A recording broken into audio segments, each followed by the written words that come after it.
ভালোবাসার উপরে পৃথিবীতে কিছু নাই, প্রেমের উপরে পৃথিবীতে কিছু নাই। বাবা, কোরআনের আয়াত, ইয়াউমা ইয়াফিরুল মারউ মিন আখিহি। আমার আল্লাহ বলে, হাসরের মাঠে তোমার সেই রক্তের সম্পর্কগুলো সেদিন তোমাকে চিনবে না। তোমার ভাই তোমাকে দেখে দৌড়ে পালিয়ে যাবে, তোমার বাবা তোমাকে দেখে দৌড়ে পালিয়ে যাবে, তোমার সন্তান তোমাকে দেখে দৌড়িয়ে পালিয়ে যাবে, তোমার স্ত্রী তোমাকে দেখে দৌড়িয়ে পালিয়ে যাবে, তোমার দুঃখিনী মা তোমাকে দেখে দৌড়িয়ে পালিয়ে যাবে। আল্লাহ পৃথিবীতে সবচেয়ে দামি সম্পর্কগুলি যাদেরকে মনে করেছি, তারা যদি আমাকে দেখে দৌড়িয়ে পালিয়ে যায়, আমার আপনটা তাহলে কে?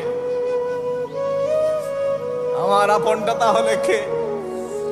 আরে আল্লাহ, আমার আল্লাহ বলেন আপন ওই ব্যক্তি, সেদিন তার সাথে আমি তোমার মুলাকাত করাবো, সেদিন সে দেখে তোমাকে দাঁড়িয়ে যাবে, সেদিন সে দেখে জান্নাতের গেইটে তোমার জন্য দাঁড়িয়ে থাকবে।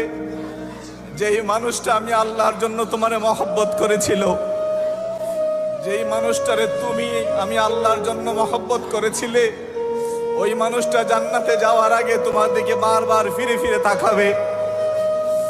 সেই মানুষটাকে এক গ্লাস পানি খাইয়েছিলে, এই ভরসায় সে তোমার দিকে ফেল ফেল করে তাকিয়ে থাকবে। আমি জানি এইরকম মহব্বতওয়ালা মানুষ এই পৃথিবীতে অনেক আছে। আমাদের মদিনার জামাতের প্রত্যেকটা আশেক একজন আরেকজন আশেককে এইরকম ভাবে মহব্বত করে। আরে এটা কোনো পৃথিবীর মহব্বত না, এটা কোনো রক্তের ভালোবাসা না, এটা কোনো আত্মীয়তার ভালোবাসা না, এটা কোনো গ্রামের ভালোবাসা না, এটা কোনো প্রতিবেশীর ভালোবাসা না। এই ভালোবাসা আল্লাহর ভালোবাসা, এটা আল্লাহর মহব্বত, এটা আল্লাহর নূরের মহব্বত। এই মহব্বত এই মদিনার জামাতের বাগে মদিনার এই মাঠের এই আশেক গুলার সিনার ভিতরে জল জল করে জ্বলছে, আমি এখান থেকে দেখতে পাচ্ছি। আরে আরে রক্তের সম্পর্ক সরে যাবে যেই দিন সাদা কাপড় পরবো, যেই দিন সাদা কাপড় পরে জমিনের নিচে চলে যাব, রক্তের সম্পর্কগুলি মারা যাবে।